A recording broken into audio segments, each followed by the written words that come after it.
Hey guys, today I want to talk about outliving our retirement. When you start losing those you have the colas, but the colas never quite keep up with inflation, and that's like a big thing over here. And I want to kind of talk about that and get into a bunch of other stuff. But first, I want to talk about something. This past week, I've had the flu, as you can probably tell by my voice and stuff, and I'm a little bit tired and run down. I was getting beat by the flu, and I get some other health issues I'm trying to tackle all the time, and I'm trying to keep up with all this stuff, but we're still going to continue going. And one of the things I want to talk about was this past week I actually had a death in the family, and it was my godfather. He was 100 years old, now born out of the Depression era, and those people planned.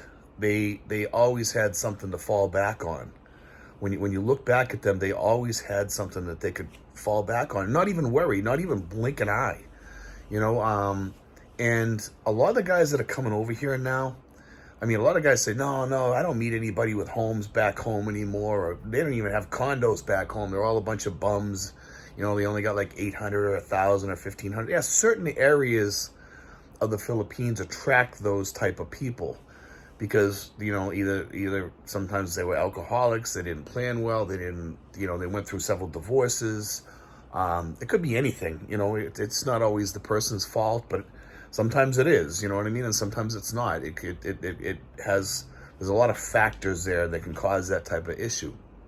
But the people that were born out of the Depression era, like my godfather was an incredible person. He almost lived like two lives. He served 15 years in the Maryknoll with the Catholic Church as a brother.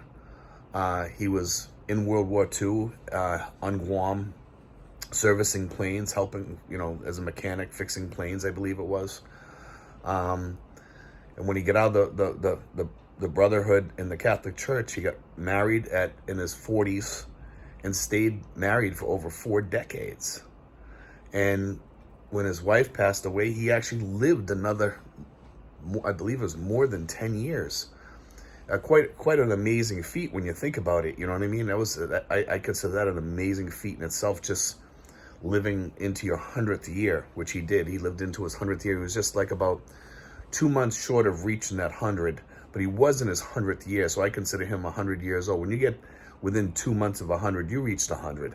I'll give you that. You rang the bell. You know what I mean? If you're 2 months short, you rang the bell.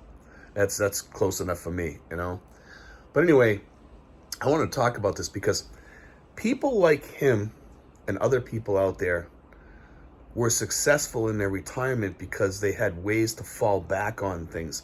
They could take a reverse mortgage off their house. They could rent a room. They could rent an apartment. He had a lot of different choices that he could have did. He didn't even have to do them. He had a 2-family home, and he had the upstairs empty all that time. He just didn't want to deal with renters, and he had a beautiful rental upstairs. It was phenomenal, beautiful rental. Never rented it out, and he always had enough money. He had Social Security. I'm sure he had some other stuff. I don't know exactly what he had, but when I always asked him, I says, "Pete, are you doing okay financially? Is everything okay?"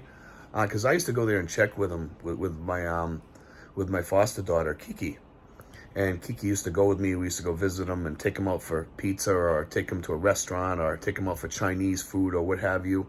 And we always enjoyed our time with Pete because he always had some great stories, or he'd give you some great advice or some great wisdom or something, And being my godfather, I had known the guy for 60 years since I was born, and to lose this guy, he was like a second father to me, because when my father passed away, Pete kind of became almost like a father figure to me.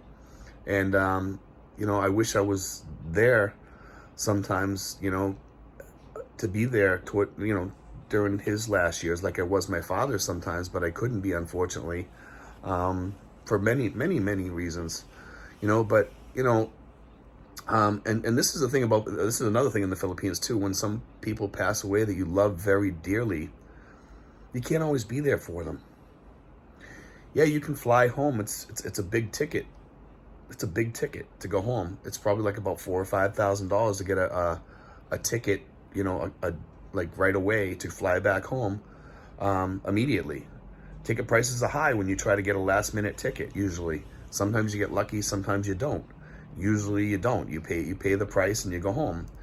And unfortunately, I didn't get to go home for this, you know. And you know, I want to bring this up because there's so many things here, so many lessons for expats here. Because when you have people pass away back home, you're not always going to make it back home. If an uncle or aunt or cousin or brother or sister pass away, you just can't go back sometimes. It's kind of sad.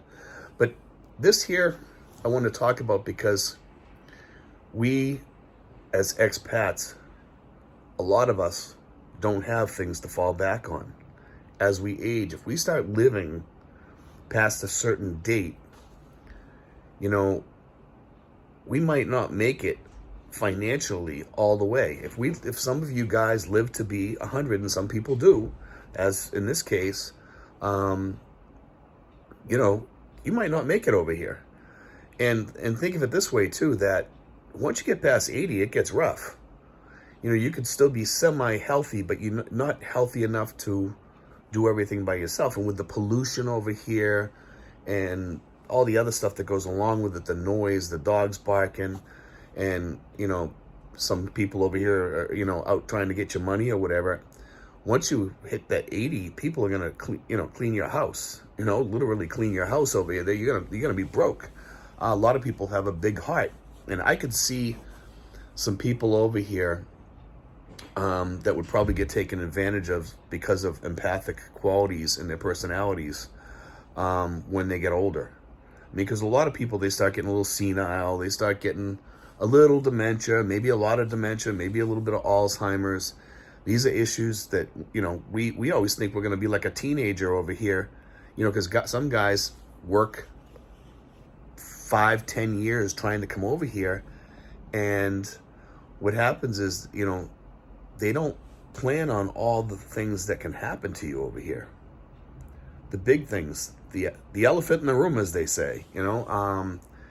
And some people think, I heard this story, this guy living on 300 and, you know, in the Philippines, and he's doing well, and I watched this guy's show, so I can do it too. I know I can do it.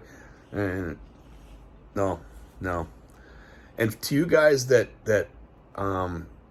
foster that out there, that's a bad thing to do, because most people can't do that. And most people over here would not want to do that. And you shouldn't be telling people to come over here and living like that, because most of these guys are going to need big health care over here, and they're going to be getting sick in their 60s, 70s, 80s, possibly 90s or more.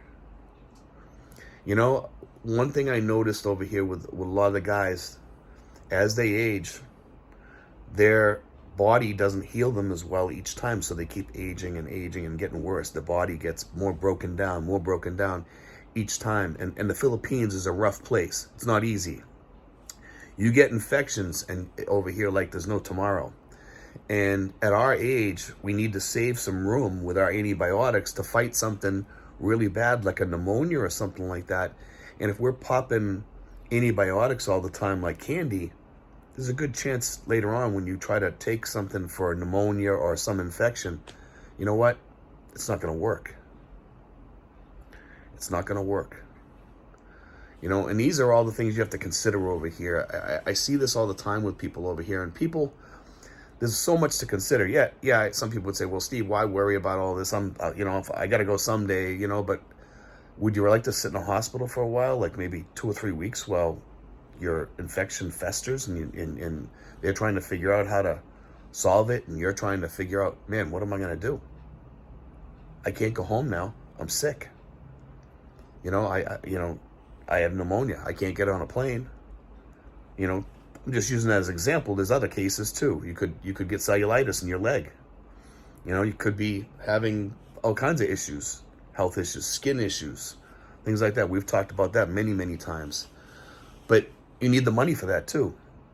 And that's why I want to talk about this, because as we age and we start getting up in the 80s and the 90s, if we're lucky enough and blessed enough to make it to that point, wow, Think about that. Are you going to have enough money? Are you going to have somebody to take care of you? Are you going to maybe outlive your wife or girlfriend during that time? Is a possibility. If you have a girlfriend or if you have a wife, you might be alone. Maybe nobody will step up to the plate over here to take care of you. Are you going to be able to hire a caregiver? Are you going to be able to hire a maid to help you and go food shopping for you and cook food? Are you going to be able to do all that? You might not be able to. So guys, just be careful. Think before you jump coming over here. I was thinking about this today, after my godfather passed away, and I was like, wow, if you ever lived in the Philippines to 100, there'd be so many obstacles in the way to living to 100 that I don't think most people over here would live to be 100. People do.